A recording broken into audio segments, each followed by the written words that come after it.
ॐ नमः चण्डिकायै। अष्ट श्री दुर्गा सप्तशती। 8वां अध्याय। रक्त बीज वध। महर्षि मेधा ने कहा, चंड और मुंड नामक असुरों के मारे जाने से और बहुत सी सेनाओं के नष्ट हो जाने से असुरों का राजा प्रतापी शुंभ ने क्रोधयुक्त होकर अपनी संपूर्ण सेना को युद्ध के लिए तैयार होने की आज्ञा दी। उसने कहा, अब उधायुध नामक 86 असुर सेनापति अपनी सेनाओं के साथ युद्ध के लिए जाएं और कंबु नामक 84 सेनापति भी युद्ध के लिए जाएं। कोटिवीर्य नामक 50 सेनापति और धौर्मकुल नाम के 100 सेनापति प्रस्थान करें। कालक, दौहद, मौर्य और कालकेयी ये दैत्य भी मेरी आज्ञा से सजकर युद्ध के लिए कूच करे।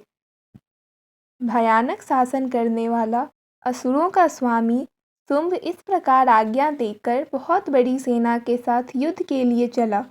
उसकी सेना को अपनी ओर आता देखकर चंडिका ने अपने धनुष की टंकार से पृथ्वी और आकाश के बीच के भागों को गुंजा दिया। हे राजन, इसके पश्चात देवी के सिंह ने दहाड़ना आरंभ कर दिया और अंबिका के घंटे के शब्दों ने उस ध्वनि को और भी बढ़ा दिया। धनुष की टंकार, शेर की दहाड़ और घंटे के शब्दों से पृथ्वी और आकाश के बीच का भाग गूंज उठा। इसके साथ ही देवी ने अपने मुख को और भी भयानक बना लिया।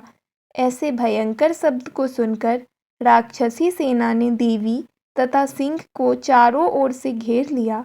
हे राजन, उस समय दैत्यों के नाश के लिए और देवताओं के हित के लिए ब्रह्मा, शिव, कार्तिकेय, विष्णु तथा इंद्र आदि देवों की शक्तियाँ, जो अत्यंत पराक्रम और बल से संपन्न थी, उनके शरीर से निकलकर उसी रूप में चंडिका देवी के पास गई।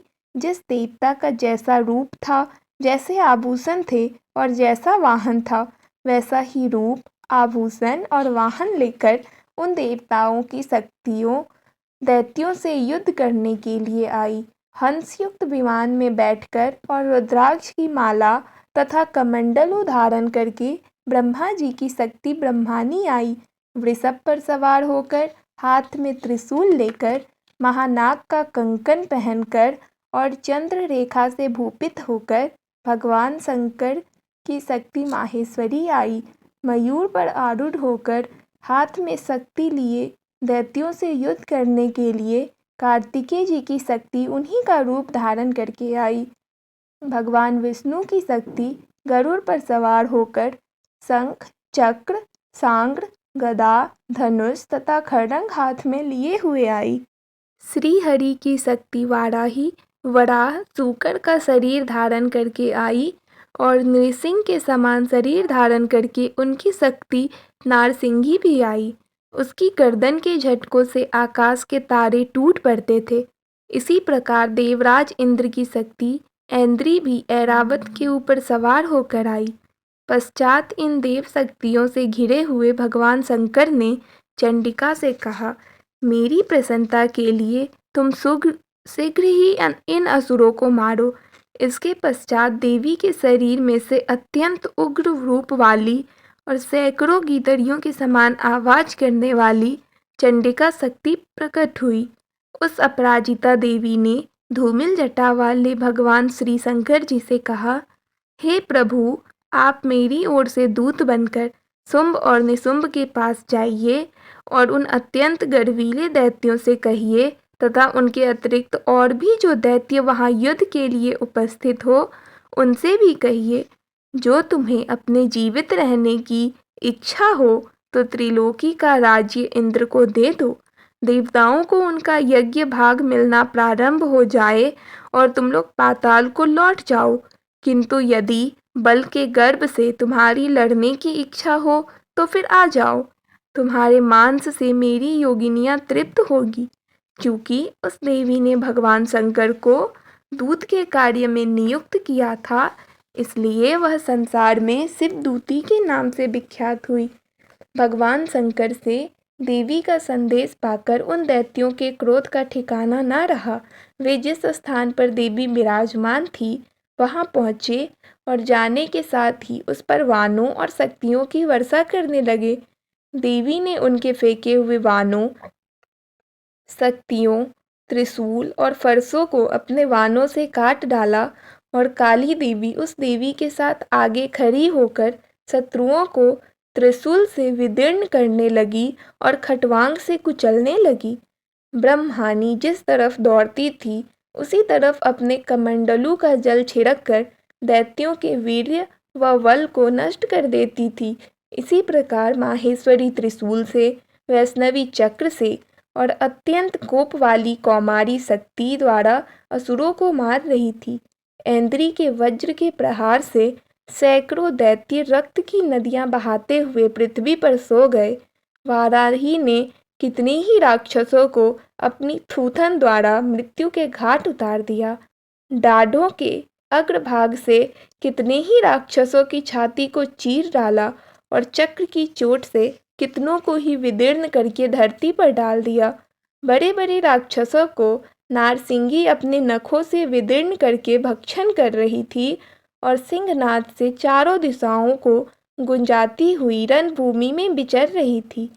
शिवदूती के प्रचंड अट्टहास से कितने ही दैत्य भयभीत होकर पृथ्वी पर गिर पड़े और उनके गिरते ही वह उनको भक्षण कर गई।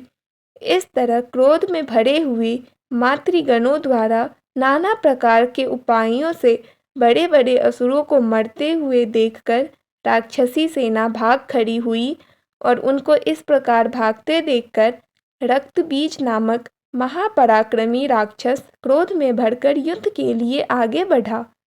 उसके शरीर से रक्त की बूंदें पृथ्वी पर जैसे ही गिरती थी, तुरंत वैसे ही शरीर वाले तथा वैसे ही बलवान अनेक दैत्य पृथ्वी से उत्पन्न हो जाते थे। रक्तबीज गदा हाथ में लेकर ऐन्द्री के साथ युद्ध करने लगा। जब ऐन्द्री शक्ति ने अपने वज्र से उसको मारा तो घायल होने के कारण उसके शरीर से बहुत सा रक्त बहने लगा और उसकी प्रत्येक बूंद से उसके समान ही बलवान तथा महापराक्रमी अनेकों दैत्य भयंकर रूप से प्रकट हो गए। वे सबके सब दैत्य रक्तबीज के समान ही बलवान तेज वाले थे। वे भी भयंकर अस्त्र शस्त्र लेकर देवियों के साथ लड़ने लगे। जब ऐन्द्री के वज्र प्रहार से रक्तबीज के मस्तक पर चोट लगी और रक्त बहने लगा तो उस रक्त से हजारों ही पुरुष उत्पन्न हो गए। वैष्णवी ने चक्र से और ऐन्द्री ने गदा से रक्तबीज को चोट पहुंचाई। वैष्णवी के चक्र से घायल होने पर उसके शरीर से जो रक्त बहा उससे भी हजारों महाअसुर उत्पन्न हो गए, जिनके द्वारा यह संपूर्ण जगत व्याप्त हो गया। कौमारी ने शक्ति से, वाराही ने खड्ग से और माहेश्वरी ने त्रिशूल से उनको घायल किया। इस प्रकार क्रोध में भरकर उस महादैत्य ने सब मातृशक्तियों पर पृथक पृथक गदा से प्रहार किया। इधर माताओं ने शक्ति तथा त्रिशूल इत्यादि से उनको जो बार बार घायल किया, उससे सैकड़ों महादैत्य उत्पन्न हुए और इस प्रकार उस रक्तबीज के रुधिर से उत्पन्न हुए असुरों से संपूर्ण जगत व्याप्त हो गया, जिससे देवताओं को भय हुआ।